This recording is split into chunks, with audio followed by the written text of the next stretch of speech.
Right. ఇక ఏపీలో పేదరిక నిర్మూలనకు కూటమి సర్కార్ మహత్తర కార్యక్రమం చేపట్టబోతోంది. సంపన్న వర్గాల చేతిలో పేదలను ఆదుకునేందుకు P4 విధానాన్ని అమలు చేయనున్నారు.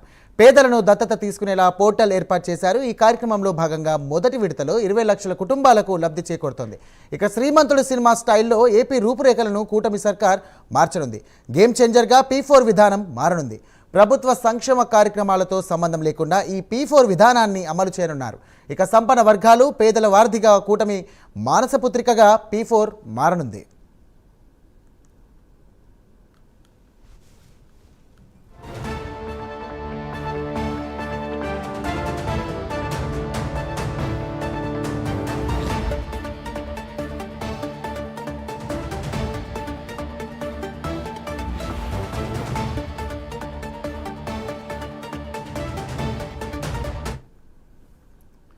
రైట్. ఇక ఏపీలో పేదరిక నిర్మూలనకు కూటమి సర్కార్ మహత్తర కార్యక్రమాన్ని చేపట్టింది. సంపన్న వర్గాల చేతితో పేదలను ఆదుకునేందుకు P4 విధానాన్ని అమలు చేయనున్నారు.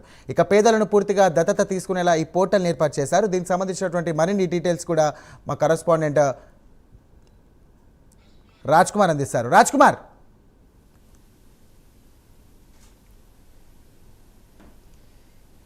సాయిరామ్, ముఖ్యంగా రాష్ట్ర ప్రభుత్వం తీసుకుంటున్నటువంటి అనేకమైనటువంటి వినూత్నమైనటువంటి నిర్ణయాలు ప్రభుత్వం అధికారంలోకి వచ్చినటువంటి తర్వాత ఒక కొత్త ప్రభుత్వ విధానాన్ని తీసుకురాబోతోంది. పేదరిక నిర్మూలనే లక్ష్యంగా విజన్ 2047 ఈ డాక్యుమెంట్కి సంబంధించి ఇప్పటికే పెద్ద ఎత్తున వాటికి సంబంధించి రాష్ట్ర ప్రభుత్వం చర్యలు చేపట్టింది. ముఖ్యంగా ఏదైతే పేదరికంగా అదేవిధంగా అట్టడుగు వర్గాలు ఏవైతే ఉన్నాయో వారందరికీ కూడా వారందరి కుటుంబాల్లో కూడా వెలుగులు నింపే విధంగా కుటుంబ ప్రభుత్వం అడుగులు వేస్తూ ఉంది. దీనికి సంబంధించి ఒక కొత్త విధానాన్ని అమల్లోకి తీసుకురాబోతా ఉంది. ఏదైతే మార్గదర్శి బంగారు కుటుంబం ఈ యొక్క కొత్త విధానంతో రాష్ట్ర ప్రభుత్వం ప్రతిష్టాత్మక యొక్క కార్యక్రమాన్ని ముందుకు తీసుకెళ్లబోతోంది. రేపు ఉగాది నుంచి ఈ యొక్క కార్యక్రమాన్ని సీఎం చంద్రబాబు చేతుల మీదుగా లాంఛనంగా ప్రారంభించబోతా ఉన్నారు. ఎందుకంటే ధనిక వర్గాలు ఏవైతే ఉన్నాయో ఈ ధనిక వర్గాల నుంచి దాదాపుగా అట్టడుగు వర్గాలు ఎవరైతే ఉన్నారో వారందరికీ కూడా సహాయం అందించి అట్టడుగు వర్గాల్లో ఉన్నటువంటి వారందరి కుటుంబాల్లో కూడా వెలుగులు నింపేటువంటి ప్రయత్నం చేస్తా ఉన్నారు. ఇప్పటికే జీరో పవర్టీ ఏదైతే కుటుంబ ప్రభుత్వ లక్ష్యం ఏదైతే ఉందో ఈ విజన్ 2047కి సంబంధించి దానికి అనుగుణంగానే ఈ యొక్క నూతన విధానానికి ఏర్పాటు చేయబోతున్నారు. నిన్న జరిగినటువంటి కలెక్టర్ల సమావేశంలో చాలా కీలకమైనటువంటి నిర్ణయాలను అటు సీఎం చంద్రబాబు రాష్ట్ర ప్రభుత్వంలో ఉన్నటువంటి అన్ని శాఖల కమిషనర్లతో పాటు కలెక్టర్లందరికీ కూడా చాలా క్రియాశీలకమైనటువంటి నిర్ణయాలు చెప్పారు. ఏదైతే ఈ విజన్ 2047 ఏదైతే ఉందో పేదరిక నిర్మూలనకి సంబంధించి ఖచ్చితంగా విజన్ 2047లో పేదరిక నిర్మూలన అనేది పూర్తి స్థాయిలో ఎక్కడ కూడా రాష్ట్రంలో ఉండేటువంటి పరిస్థితి ఉండదు. ప్రతి ఒక్కరూ కూడా తమ సొంత కాళ్ళ మీద నిలబడి ప్రతి ఒక్కరూ కూడా కష్టపడి ఆ కుటుంబాన్ని పోషించేటువంటి ప్రతి ఒక్కరికి కూడా సత్తా రావాలనేటువంటి నిర్ణయం ఏదైతే ఉందో దీనికి అనుగుణంగానే ఈ యొక్క విధానాన్ని తీసుకెళ్లబోతా ఉంది.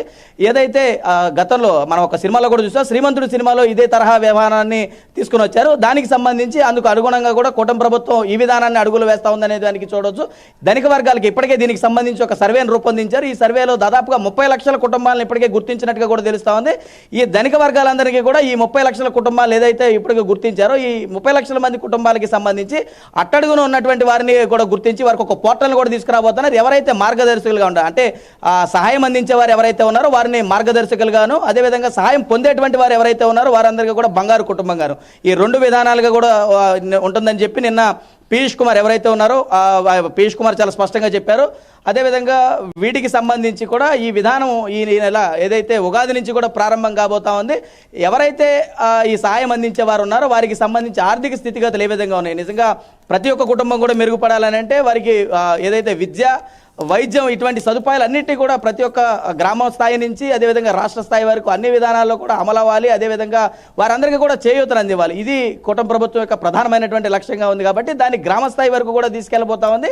అందుకు అనుగుణంగా కూడా అడుగులు వేసింది. అంటే ఇప్పటి నుంచి కూడా వీటిని సచివాలయ స్థాయి నుంచి కూడా అందుబాటులోకి తేబోతున్నారు. ఎవరైతే దత్తత తీసుకోవాలనేటువంటి వారు ఎవరైతే ఉన్నారో వారు సచివాలయము, నియోజకవర్గ స్థాయి, రాష్ట్ర స్థాయి వరకు కూడా జిల్లా స్థాయి నుంచి అన్ని వర్గాలుగా కూడా వీటిని డివైడ్ చేశారు. వీటిని ఒక పోర్టల్గా కూడా క్రియేట్ చేయబోతున్నారు. ఈ పోర్టల్ని నియోజకవర్గ స్థాయి నుంచి మొదలు పెడతారు. అయితే ఆ నియోజకవర్గ స్థాయి నుంచి అన్ని సచివాలయాలకు కూడా వెళ్ళబోతా ఉంది. సచివాలయంలో మీరు రిజిస్టర్ అయినటువంటి తర్వాత